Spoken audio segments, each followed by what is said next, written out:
Bonsoir mesdames et messieurs et merci de nous rejoindre ce soir. Aujourd'hui, nous allons parler de la Russie et de l'Ukraine. Nous allons discuter des deux fameuses déclarations, les un pouce vers l'Est et aussi du célèbre dicton « Restez avec nous ».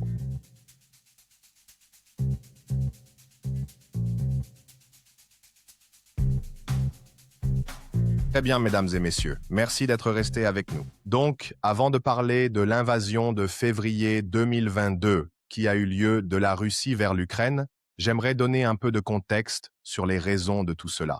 Et c'est ce qui va nous ramener à certains événements passés, à certains jours où des événements particuliers se sont produits. Par exemple, le sommet de Bucarest en Roumanie. C'est un sommet qui a réuni de nombreux pays. Ils se sont réunis pour avoir l'Albanie et la Croatie rejoindre ce qu'elles ont fait l'année suivante, en 2009. Ce sommet a eu lieu en 2008 et lors de ce sommet très important, l'ambassadeur américain de l'époque, William G. Burns, a de manière générale envoyé une lettre au secrétaire d'État dans laquelle il mentionnait très clairement que la plupart, voire même pas seulement la plupart, mais que toute l'élite dirigeante en Russie, pas seulement Poutine, disaient tous que non veut dire non, une position ferme et sans équivoque. Et il faisait clairement référence à l'expansion continue de l'OTAN, ce qui était une préoccupation majeure à cette époque. Pourquoi? Parce que l'Ukraine et la Géorgie ont également été évoquées lors de cette réunion, la réunion de Bucarest. Et il disait « Oh, nous vous laisserons rejoindre à l'avenir. » Alors pourquoi ne laissons-nous pas l'Ukraine rejoindre l'OTAN? Revenons un peu en arrière dans l'histoire, mesdames et messieurs. Ok, nous avons l'OTAN a été créée en 1949. L'objectif de l'OTAN est de garantir la liberté et la sécurité de ses membres par des actions politiques et militaires. Excellent. C'est pour cela qu'il a été créé en 1949, comme vous pouvez le voir, juste après la Seconde Guerre mondiale. Donc, en gros, on essaie de construire une entité pour qu'il n'y ait plus jamais de nouvelle guerre mondiale. De cette façon, l'Occident peut essentiellement tout contrôler et personne ne peut refaire quelque chose de fou, comme ce qui s'est passé avec les nazis. Puis, en 1955, ils décident alors d'ajouter l'Allemagne.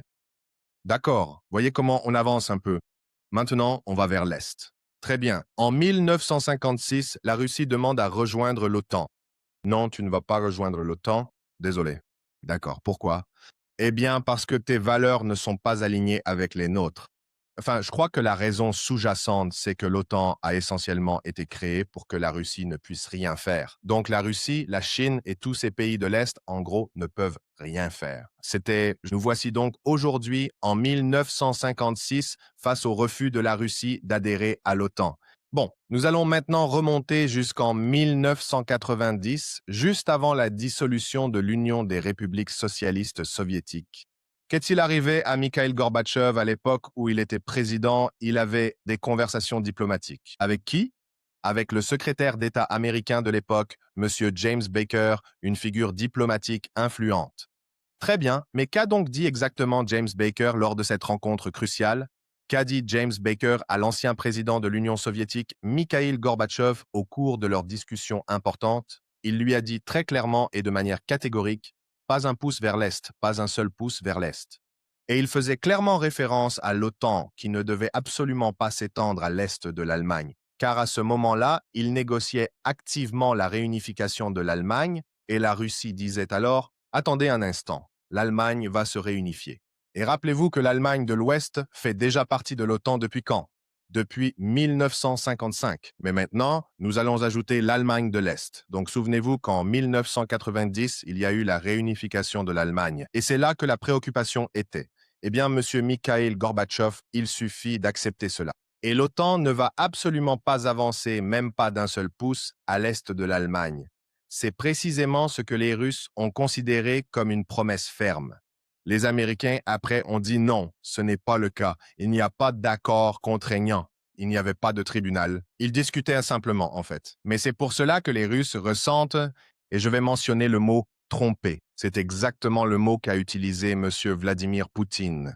Il a dit « Nous avons eu l'impression d'avoir été trompés parce qu'il y a eu beaucoup de promesses, qui ont même été faites après sort de la visite de Clinton en 2000. » Lorsque le président Clinton a visité Moscou en 2000, il a eu une conversation avec Poutine où, en gros, Poutine lui a dit « Et si la Russie rejoignait l'OTAN ?» Et M. Clinton lui a répondu « C'est sûr que c'est intéressant. » Puis plus tard le même jour, selon Poutine et Clinton tous les deux, je veux dire, c'est écrit partout. Ce que je dis, mesdames et messieurs, se trouve sur Wikipédia. Donc je ne révèle aucun secret. Je ne mentionne rien qui ne soit déjà connu. Je fais juste organiser les événements pour vous. Comme ça, vous pouvez aller travailler. Quand vous rentrez tard le soir, regardez-moi 5 ou 10 minutes et vous aurez le résumé de tout. Juste, quand vous le faites, abonnez-vous s'il vous plaît. Les amis, vous êtes libres de laisser des commentaires dans la langue que vous voulez. En français, en arabe, en anglais, dans la langue que vous voulez. Encore une fois, cela va encourager ce que nous faisons dans cette émission.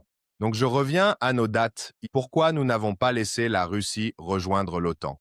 Jusqu'à présent, nous avons clairement dit qu'en l'an 2000, M. Vladimir Poutine s'est senti mis à l'écart parce que lors de cette toute première conversation, M. Clinton lui a dit « c'est très intéressant ». Et puis plus tard, lors du dîner officiel, il lui a dit clairement « j'ai consulté attentivement mon équipe et ce n'est absolument pas possible ». Je pense que cela a été particulièrement dur pour M. Poutine parce qu'il s'est sincèrement demandé « mais pourquoi donc pas ?» Et pourquoi? Au début, tu m'as dit ceci et maintenant tu me dis cela et c'est comme ça que ça a toujours été. Et c'est à ce moment-là, en gros, que la Russie a compris qu'il n'était pas possible de rejoindre l'OTAN. Et je me demande simplement si le but de l'OTAN est de garantir la sécurité et la liberté de ses membres par des actions politiques ou militaires, alors pourquoi ne pas garantir la sécurité et la liberté de la Russie? N'est-ce pas aussi un pays? Et cela ne garantirait-il pas en fait qu'il n'irait pas attaquer d'autres pays? Parce que c'est votre excuse. Vous dites, oh, parce que la Russie, ils ont attaqué d'autres pays voisins, ils ne peuvent pas rejoindre l'OTAN. Quand vous parlez aux Russes, ils disent que dans ces régions, surtout dans le sud-est de l'Ukraine, il y avait beaucoup de génocides qui se produisaient. Donc nous avons dû intervenir pour aider notre peuple parce que cette région est majoritairement russophone. Et c'est en gros ce qu'ils occupent actuellement, et nous allons en parler davantage concernant ce qu'ils ont obtenu. Je voulais donc que vous, mesdames et messieurs, compreniez ce qui s'est passé au fil de l'histoire. Alors souvenez-vous de ceci, ce sont nos politiciens. C'est ce qu'ils ont dit. Monsieur James Baker a dit « pas un pouce vers l'Est ». Je sais que ce n'est pas contraignant, je sais que ce n'est pas écrit, mais il l'a aussi dit. Vous saviez que ce n'est pas acceptable d'aller aussi près. Je comprends que l'OTAN est déjà arrivée aux frontières, déjà par ce petit bout au nord, l'Estonie, dans cette zone-là. Donc ils sont juste là, juste à côté de la Russie, mais la Russie dit « la Géorgie, l'Ukraine, elles ne peuvent pas rejoindre simplement à cause de nos besoins de défense. » Ils ne veulent pas que l'OTAN s'approche trop. Ils font des exercices militaires et un jour ils disent « D'accord, on va envahir maintenant. » L'OTAN n'a aucune troupe au sol en Ukraine. Et c'est justement ce que la Russie veut éviter. Parce que si cela arrive maintenant, on va avoir une troisième guerre mondiale, Dieu nous en préserve, parce que la Russie devra alors attaquer ces pays, selon eux. Et c'est pour cela qu'aucun pays n'a de troupes en Ukraine. On aide simplement, en gros, avec l'OTAN. C'est ce qui se passe en ce moment. Très bien, mesdames et messieurs, nous allons maintenant passer au célèbre et très important discours de M. Vladimir Poutine, prononcé le 21 février 2022, où il a clairement déclaré que la dissolution de l'Union des républiques socialistes soviétiques, un événement historique majeur, était une véritable catastrophe géopolitique. Et il a également affirmé qu'ils commettaient des génocides dans cette région spécifique, qu'ils opprimaient de manière systématique les populations russophones locales. Donc, dans ce discours important, il accusait essentiellement l'Ukraine de se rapprocher de l'Occident, de l'Europe et des États-Unis, au lieu de se rapprocher de l'Est en raison des liens historiques profonds qu'ils avaient toujours entretenus. Il accusait également l'Ukraine de commettre des génocides à cause des guerres civiles qui se déroulaient dans la région du Sud-Est. Et il les accusait aussi d'être un gouvernement très corrompu et inefficace. Et ce qu'il a fait en concluant son discours, c'est qu'il a déclaré qu'ils allaient officiellement reconnaître l'État indépendant de Luhansk et celui de Donetsk. Ce qui signifie que maintenant, il peut amener ses forces militaires dans ces territoires et se rapprocher encore plus de l'Ukraine. C'était tout l'enjeu, parce que 3 jours plus tard, après le discours important du 21 février, Il va annoncer dans un autre discours officiel qu'ils vont maintenant aller de l'avant et entrer en Ukraine. Il n'y aura aucune résistance de la part des Ukrainiens. Aucune entité étrangère ne doit absolument s'immiscer dans cette affaire. Donc, ils pensaient vraiment qu'ils allaient juste y aller, qu'il n'y aurait absolument aucune résistance.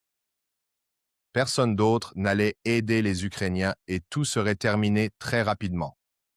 Devinez quoi? Ça ne s'est pas passé comme ça. Pourquoi? Parce que les Ukrainiens ont résisté et ils résistent encore aujourd'hui. Tout mon respect, sérieusement, vous avez réussi à résister aussi longtemps. Personne ne pensait que vous seriez capable de tenir aussi longtemps. Tout le monde pensait que vous tiendriez 1 mois, 2 mois maximum, parce que c'est la gigantesque armée russe et que vous êtes à peine l'Ukraine, vous n'avez même pas l'arme nucléaire et vous dépendez de l'aide de l'Occident. Mais vous l'avez fait. Et nous allons en parler plus tard. Comment vous l'avez fait? Comment vous l'avez fait? Vous êtes intelligent et je respecte ça. Donc, en gros, le slogan dont il parlait lorsqu'il a commencé à envahir l'Ukraine, c'est qu'il essayait de dénazifier et de désarmer l'Ukraine. D'ailleurs, l'Ukraine faisait partie de l'Allemagne nazie entre 1941 et 1944. Donc, je pense que c'est pour ça qu'il a inventé ce terme. Nous allons dénazifier l'Ukraine et nous allons la désarmer. Donc, plus d'armement là-bas. De cette façon, ce sera un État neutre et ce sera terminé. Nous en reparlerons plus tard, mesdames et messieurs, car je pense que c'est une excellente idée. Regardez l'Autriche, c'est ce qu'a déclaré le professeur Jeffrey Sachs